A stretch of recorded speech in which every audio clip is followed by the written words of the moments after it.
ये 10 रुपए का पुरस्कार इनका कहना है कि राह निहारत थक गई अखियां, अरे देखत हो गई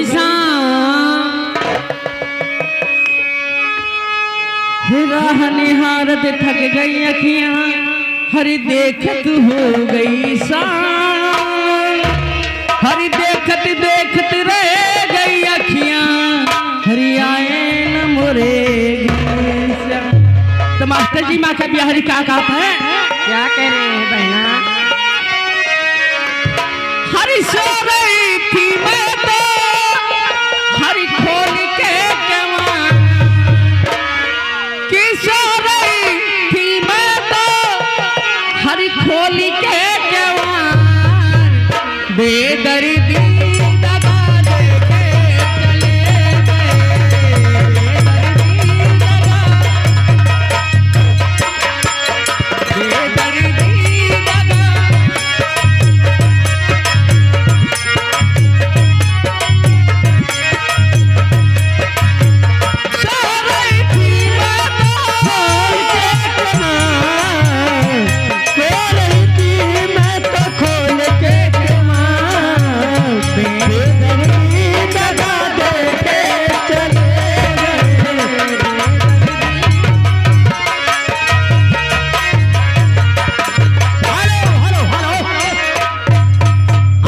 देखिए आगे इंद्रेश कुमार 10 रुपए का पुरस्कार पार्टी की तरफ से स्वागत है। फरमाइश है गोरी गाँवों में नकिया कटाए दे लीजिए, लेकिन बहुत देर से फरमाइश थी। हेलो यागा जी बांशु 10 रुपए का पुरस्कार बाबा निकले हमारे संविधानवा, बाबा हमारे संविधानवा बनाए गए। हाँ हो जाएगा, लेकिन इसके पहले बहुत देर से फरमाइश।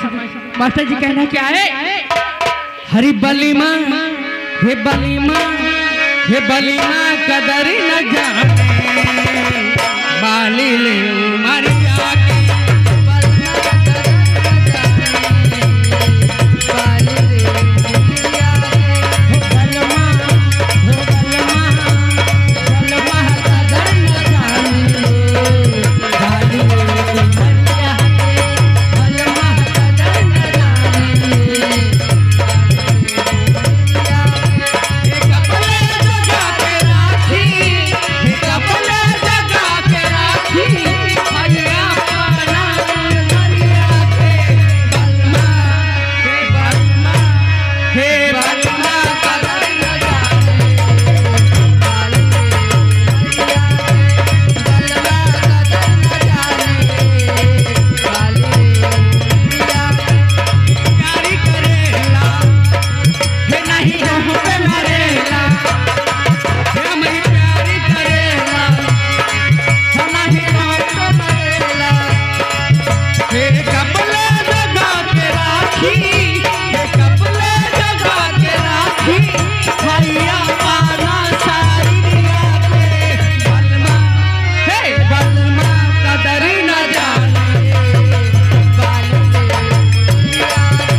ये देखिए आगे पिंटू निवासी कौड़ा के 20 रुपए का पुरस्कार देते हैं पार्टी तरफ से स्वागत। फरमाइश है दोस्तों इस जमाने को क्या हो गया?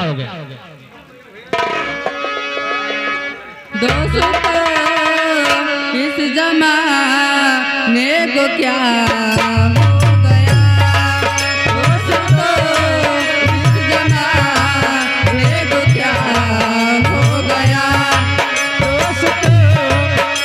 जमा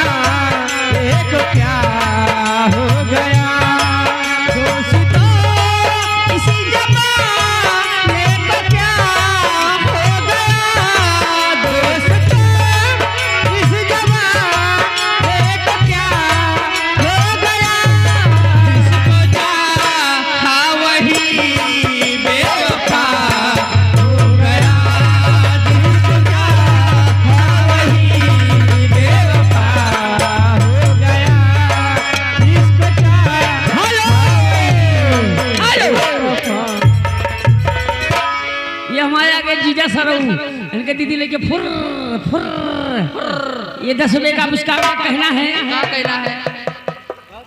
अरे जैसे चूहे मोहरा जा, अरे चूहे मर जवानी, हरी पड़ गई पीर पिया, हरी सच कहतानी। अच्छा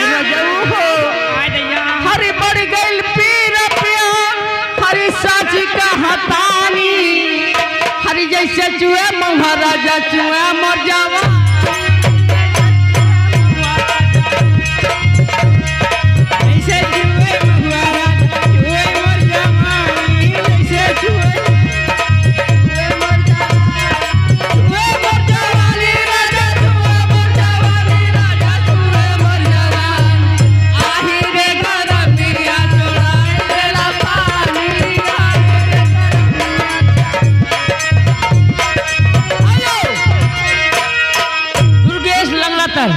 ये 10 रुपए का पुरस्कार कहना है। जाए चंदा ले आओ खबरिया। हेलो इसी बीच में आगे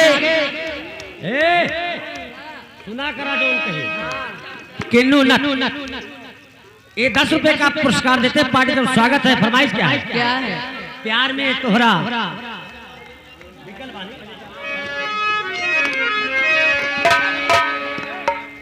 दिल लेके दिल लिया है, एहसान क्या क्या है? हे दिल, हे दिल लेके दिल दिया है, हर एहसान